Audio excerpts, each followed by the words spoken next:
Okey, menjawab persoalan AEFI. Hopefully Dr. Mala will this comment. Apa komen dia? My uncle dah ambil dos. Okey, kejap saya jawab. Saya nak jawab persoalan yang ada dalam saya punya topik live hari ini dahulu, ya. Persoalan itu adalah di YouTube channel saya. Ada seorang bertanya yang bernama AZA. Itu je nama dia. AZA Azhar. Dan ini adalah klaim dia. Dia kata ada seorang ayah yang mengadu dua orang anak dia meninggal dunia. Dan dua-dua orang anak tersebut katanya meninggal selepas dapat vaksinasi COVID. Dan dua-dua anaknya katanya daripada test kit result dia negatif. Jadi timbul persoalan bila KKM kata kematian adalah disebabkan oleh COVID. Jadi ayahnya tu tak puas hatilah. Dia rasa kematian disebabkan oleh vaksin. Now, jawapan saya macam ni Apabila ada kematian selepas pengambilan vaksin, kita kena siasat. Saya bagi contoh ada orang meninggal dalam tidur. Dia meninggal dalam tidur, tengah-tengah tidur dia meninggal. Besok pagi kita kejut dia tak bangun dan kita declare dia telah meninggal dunia ketika dalam tidur. Adakah tidur tu menyebabkan dia meninggal dunia? Adakah kita akan mula menasihati orang-orang di luar sana supaya jangan tidur sebab ada orang meninggal dalam tidur? Jadi tidur ini boleh menyebabkan kematian. Jadi tolong jangan tidur. Jangan tidur malam. Tidurlah pagi, tidurlah subuh, tidurlah tengah hari, tidurlah waktu zuhur, tidurlah waktu asar, tapi jangan tidur malam. Sebab ada yang tidur malam dan meninggal dunia. Patut tak kita cakap macam tu? Sebab ada orang meninggal ketika dalam tidur. Ataupun kita siasat. Iya, orang tu meninggal dalam tidur. Tetapi apa yang menyebabkan kematian dia? Adakah tidur menyebabkan kematian? Ataupun serangan jantung menyebabkan kematian? Ataupun stroke menyebabkan kematian? Ataupun dia dibunuh ketika dalam tidur? Ataupun, dia sesak nafas ketika dalam tidur? Apa yang menyebabkan dia meninggal ketika dalam tidur? Itulah siasatan yang kita buat, guys. Kita tak bolehlah terus buat satu keputusan. Faham tak? Kita kena siasat. Hanya kerana orang itu meninggal selepas kahwin. Adakah kahwin menyebabkan dia meninggal? Adakah kahwin menyebabkan hayat dia pendek? Adakah si isteri itu patut dipersalahkan kerana kematian itu? Faham tak? Kita kena siasat. Apa yang menyebabkan dia meninggal? Apa yang membawa kepada kematian? Itu yang YBKJ kata direct causal relationship. Apa yang membawa kepada kematian? Bukannya lepas makan biryani, saya terus sakit dada dan saya kena serangan jantung. Jadi biryani mamak yang petang tu yang menyebabkan saya sakit jantung, saya nak saman mamak tu. Sebab selama ni saya makan biryani setiap hari untuk 10 tahun berturut-turut, tak pernah ada masalah. Tapi tiba-tiba petang ni saya makan biryani dekat kedai mamak ni, terus saya dapat serangan jantung. Jadi salah mamak ni juga, salah biryani ni juga. Ada tak kita bercakap macam tu? Tidak, guys. Apa yang you all dah makan 10 tahun, lemak yang dah kumpul 10 tahun, aktiviti fizikal yang tak buat 10 tahun, itulah yang menyebabkan serangan jantung. You all kena faham, anatomi jantung tu ada berapa salur darah yang besar. Apa itu RCA, apa itu left main, apa itu left circumflex, kat mana blok dia, berapa blok dia. Adakah dia jenis bloknya 99%, 100%, ataupun is it heart failure, is it broken heart syndrome? Apa yang anda tengah bercakap ni sebenarnya? Faham tak? Tak bolehlah salahkan biryani kedai mamak tu hanya sebab awak makan hari ni. Habis tu biryani yang semalam kemarin awak makan ladu, awak makan jelebi, awak duk makan kacang, duk minum arak, duk merokok tu, ada apa cerita? Faham tak? Kita kena buat satu siasatan. Hanya kerana ada satu mayat dan ada satu orang kat tepi tu. Ada tak peguam akan cakap, orang yang duduk tepi tu lah yang membunuh. Confirm dia yang bunuh. Sebab dia yang duduk tepi mayat. Tak kira dia juga yang bunuh. Dia yang kena buktikan bahawa dia tidak membunuh. Tak boleh. Pendakwaan lah yang kena buktikan dia membunuh. Hanya kerana dia berdiri kat sebelah tu, dia tidak boleh jadi pembunuh. Dia orang pertama yang sampai kat situ. Dah nak buat macam mana? Faham tak? Samalah juga. Ya, saya faham. Okey, 6 minggu selepas mengambil vaksin, seseorang itu kena serangan jantung. Jadi timbul persoalan. Adakah vaksin menyebabkan serangan jantung? Tengok-tengok kolesterol 7.8.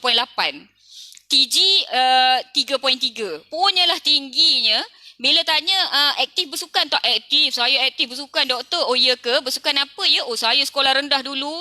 Kalau lumba lari saya nombor 1. Kalau apa ni, lari dalam guni, rumah hijau saya lah nombor 1. Okey, sekolah rendah, sekolah menengah main apa? Sekolah menengah kurang sikit lah, saya bersorak je lah tepi padang sebab ramai orang lari laju daripada saya. Okey, lepas keluar sekolah menengah, Encik main sukan apa? Oh saya main sukan online doktor. Sampai Piala Dunia saya main sukan online. Sampai tengah-tengah pagi saya main sukan. Semua sukan online je saya main doktor. Maka physically tak aktif.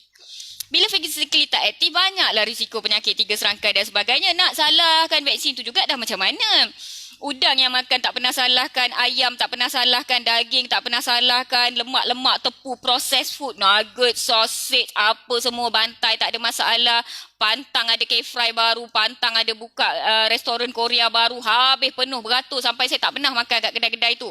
Sebab barisan tak pernah pendek.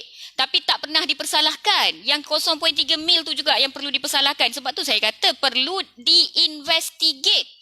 Iya, kematian berlaku selepas makan ayam. Tetapi adakah ayam itu yang menyebabkan tercekik yang menyebabkan kematian?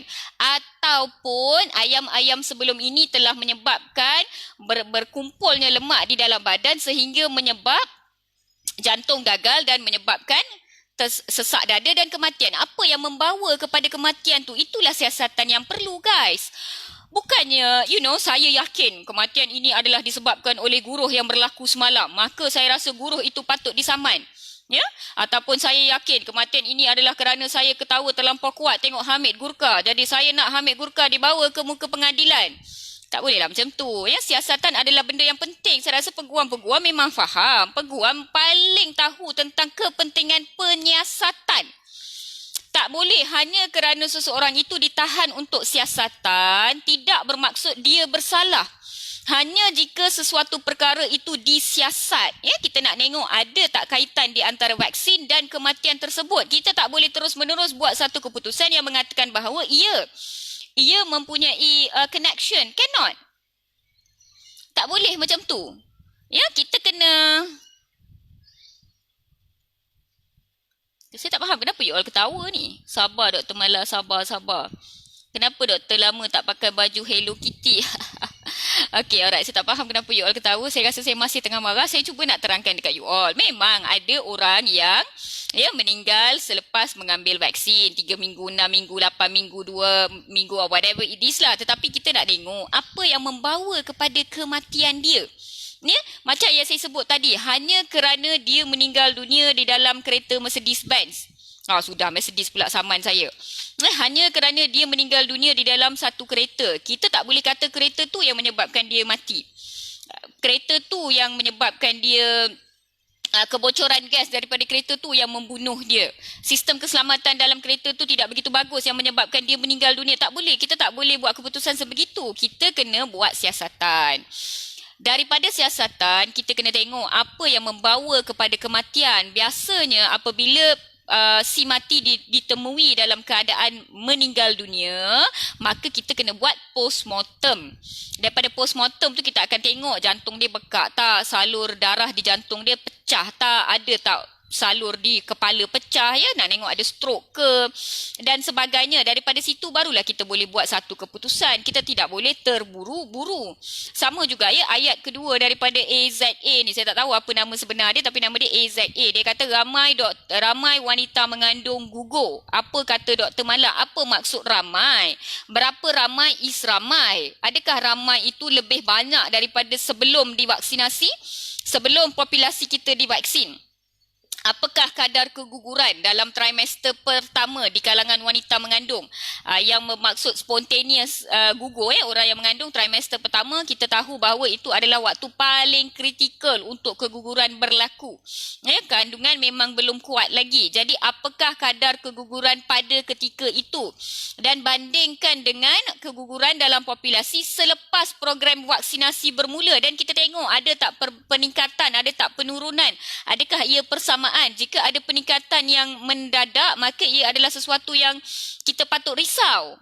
That's how it works. Kita tak boleh terus-menerus menyalahkan sesuatu. Mak masak kari hari ni tak sedap. Saya memang tak sedap hati sebab kari tak sedap. Sebab itulah exam saya tak dapat A. Semua salah kari mak. Tak boleh macam tu. Padahal awak yang tak study, awak yang tak buat kerja rumah. Cikgu cakap awak tak dengar. Cikgu mengajar kat depan, awak duk borak kat belakang. Lepas tu sedap je awak nak salahkan kari mak. Padahal mak masak kari sama je setiap hari. Awak je yang pandai nak mencari kesalahan. Dah sendiri tak study, awak nak cari juga. Kalau kakak saya dia senik, semua lah nak kata dia pen dia habis ink, pensel dia patah. Itu je lah alasan dia. Padahal dia tak study pun. Ya? Yeah? So, kita kena buat satu siasatan. Kalau kita hanya nak bergantung kepada kejujuran orang declare. Sebab AEFI ni macam yang YBKJ cakap ya, dalam dia punya press conference. Dia kata kesan sampingan selepas vaksinasi ni adalah sesuatu yang dia declare sendiri. Ya. Kita report dekat MySejahtera. Jadi pesakit saya yang datang, saya akan tolong mereka declare dekat MySejahtera tu. Saya akan bagi tahu kalau yang terror kita bagi tahulah you declare dekat MySejahtera. Kalau kata saya tak reti doktor, nanti kita akan tolong reportkan dekat MySejahtera. Ini adalah self declare. Lepas kita self declare, macam kita buat report polis, kita report dulu. Nanti mereka akan siasat. Sama juga kita report dulu, mereka akan siasat sebab report ni adalah bergantung kepada kadar kejujuran masyarakat kita, ketelusan masyarakat kita. Dia kata dia sesak nafas. Dia kata dia demam. Dia kata dia sakit kepala. Jadi kita ambil dari dia punya self-declare. Daripada self-declare tu kita kena siasat. Jadi itu bergantung kepada kejujuran. Kita tahulah betapa jujurnya masyarakat kita, rakyat kita sampai dah 20,000 kes sehari ni guys. Begitulah jujurnya apabila kita bergantung kepada tahap kejujuran. Jujurnya scan MySejahtera, jujurnya kuarantin kendiri kat rumah, jujurnya declare gejala bila pergi kerja, jujurnya lah semua benda. Itulah kadar kejujuran kita. Jadi self-declare ni, ya kita bergantung kepada kadar kejujuran. Betapa jujur ke kita bagi tahu dekat pasangan kita yang, saya dah on the way dah ni. Saya dah beli dah, awak dah mintakan itu, saya dah beli dah. Saya dah buat dah. Betapa jujurnya kita guys. Ya, betapa jujurnya kita. Jadi bila kita bergantung kepada kejujuran, macam inilah berlaku dah pandemik satu dunia dah. Jadi bila orang report, mereka kena siasat dulu. Bila kita pergi buat report polis pun, polis bukannya terus pergi tangkap orang lain, terus sumbat masuk dalam penjara. Habislah penjara tu lagi tak dah penuh dah kat dalam tu, dia kena buat investigation dulu. Dia kena tengok dulu Dia kena buat satu investigation paper. Daripada situ baru dia akan declare. Contohnya ada orang tanya dekat ruangan komen ni. Dia kata dia sesak nafas. Lepas vaksin seminggu dia tak ada masalah. Lepas tu dia sesak nafas. Dia dah pergi jumpa doktor kata tak ada apa-apa. Dia dah buat swab test negatif. Jadi kenapa dia sesak nafas? Dia tanya saya. Saya ni nak tanya dia sekarang ni, nafas awak ni sesak ke tak sesak? Awak rasa awak sesak nafas ke ataupun awak memang sesak nafas? Saya nak nanya, adakah awak sesak nafas yang awak memang betul-betul sesak ataupun awak boleh menyanyi lagu M. Nasir, awak boleh buat konsert macam Ning Baizura, macam Ella, tak ada masalah ya? Dok bercakap dalam live tak ada masalah, berjam-jam macam Dr. Mala. Boleh cakap, lepas tu declare saya sesak nafas. Sekarang ni awak sesak ke tak sesak? Saya nak tanya sebab dia ada perbezaan tau. Awak rasa awak sesak nafas, awak memang sesak nafas. There's two different things. Sebab itulah kita kata pergi berjumpa dengan doktor. Ya sama macam orang kata saya demam. Doktor saya rasa saya demam. Kita check temperature 37. Ya betul tak? Saya rasa saya demam juga. Kita check lepas 4 jam. Temperature 37 juga. Kita check lagi lepas 6 jam. Temperature 37 juga. Jadi kita bagi tahu dia awak tak demam. Walaupun awak lepas vaksinasi tapi awak tak demam. Ya, awak tak demam sayang. Tak ada masalah. Tak payah makan paracetamol. Tak payah buat apa-apa. Kalau awak rasa demam lagi datang balik. Kita periksa balik. Tapi buat masa sekarang awak tak demam. Lepas tu dia tanya balik, doktor kenapa saya demam? Saya kata awak ni tak demam, awak faham tak? Ada beza. Sama ada awak rasa awak demam ataupun awak memang demam. Kalau awak memang demam, bolehlah kita buat siasatan. Sekarang ni awak rasa awak sesak nafas. Jadi kenalah cek jantung awak normal ke tak, paru-paru awak normal ke tak, pernafasan awak normal ke tak. Berapa saya nak ban seorang ni, suka-suka hati je datang dekat page saya, buat dia marah-marah saya pula. Okey, so kita kena siasat. Kalau awak rasa, tetapi ia tidak secara objektifnya tak ada apa-apa. Saya rasa saya berdebar doktor. Nadi jantung 70. Okey, tak apa kita buat ECG. Pun normal juga.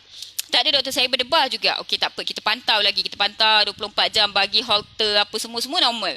Tak berdebar lah. Okey lah, dia pun terima. Okay, dia faham lah, dia tak berdebar, dia rasa je minum air lebih, rehat, calm down. Mungkin ada panik, mungkin ada anxiety, mungkin terlampau banyak berfikir, mungkin perlu bersukan. Jadi kita dah confirm awak tak berdebar. Nadi jantung awak normal. Jadi rasa berdebar dengan memang berdebar is two different things. Itulah beza dia, sebab tu kita kata pergi jumpa doktor. Kalau rasa, semua orang rasa, saya rasa saya pregnant doktor. Doktor, saya rasa saya pregnant. Boleh tak doktor check janin dalam rahim saya ni? Saya rasa saya pregnant. Padahal awak tu laki. Dah celah mananya saya nak check awak pregnant? Awak rasa je awak pregnant. Masalahnya awak tak pregnant pun. Jadi ada bezanya di antara rasa dan betul-betul ada benda tu. That is the different. Yeah, that is the different. Okay. So, saya just nak fahamkan itu sahaja. Sama ada sesuatu itu memang berlaku, memang ada bukti ataupun perasaan sahaja. Jadi pergi berjumpa dengan doktor, dapatkan rawatan, dapatkan siasatan dan kemudiannya dapatkan diagnosis. Kalau anda sesak nafas sebab apa? Kalau anda demam sebab apa? Ramai yang kata, okey, saya demam lepas vaksin. Mula-mula saya tak demam. 5 hari lepas vaksin baru saya demam. Tapi bila cek rupa-rupanya dia dengue fever. Faham tak? Jadi ada situasi yang begitu. Saya bagi satu contoh, kes yang betul-betul berlaku. Seorang ni setiap kali dia ambil 2 dos vaksin. Jadi lepas dos pertama, dalam seminggu setengah lepas dos pertama, dia keluar ruam alergik banyak. Macam orang yang immediate allergic reaction. Jadi pelik kenapa dia keluar ruam tu lepas seminggu. Tapi tak apalah, rawat dulu. Tapi dia nak ambil juga dos kedua. Jadi dia ambil dos kedua. Sama juga 2 minggu lepas dos kedua dia dapat ruam yang sama juga. Jadi dia datang cari saya. Dia kata dia nak dapatkan satu jawapan. Kenapa jadi macam ni?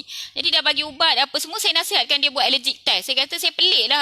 Saya tak boleh nak terima itu disebabkan oleh vaksin. Sebab vaksin dah seminggu setengah 2 minggu. Yang pertama tu lepas seminggu setengah. Yang kedua tu lepas 2 minggu. Tapi allergic yang keluar tu macam reaction yang berlaku 4 hingga 6 jam selepas satu allergic. Tapi dia kata dia tak ada apa-apa allergic. So okey lah, saya kata buat allergic test. Bila buat allergic test, dia punya panel dia menunjukkan dia sangat tinggi allergic terhadap seashell. Barulah dia recall, dia kata dia makan shell out. Ada kedai baru yang dia buka shell out. Awak boleh order bawa kat rumah, buat spread tu kat rumah, buat shell out tu kat rumah. Saya tak pernah makan shell out, jadi saya tak tahu. Jadi dia kata dia orang hantar kat rumah dah dengan benda-benda tu, awak letak, awak tabur-tabur, letak kuah apa semua, awak makan. So dia kata sebenarnya kalau dia recall balik, setiap kali dia dapat allergic tu adalah lepas dia makan shell out. Tapi shell out tu dia lupa. Dia hanya ingat vaksin sahaja. Sebab ini adalah lumrah manusia. Ubat Cinonet yang kita telan 2 bulan lepas kita boleh ingat. Tapi makanan yang kita makan tu kita suka denial. Tak adalah, makanan ni okey. Makanan ni okey. Kita rasa macam tu. Jadi sebenarnya apa yang dia allergic adalah seashell. Bila buat allergic panel test tu baru dia sedar. Jadi memang membantulah walaupun dia sebenarnya mengesyaki vaksin. Tetapi sebab dia memang bukan anti vaksin, dia tidak mudah termakan orang kata dakyah-dakyah orang yang tidak berilmiah. Maka dia mencari jawapan dalam saluran yang betul. Maka dia dapat jawapan. Dia dapat tahu bahawa saya tak boleh makan saya tak boleh makan seashell. Jadi saya tak sesuai makan shell out. Lepas makan shell out saya memang gatal satu badan. Tapi dia pelik lah sebab sebelum ni dia boleh makan seafood. Tapi dia agree lah yang dia tak pernah makan seashell. So sebenarnya allergic dia adalah disebabkan oleh seashell. Bukannya vaksin yang kesian tu.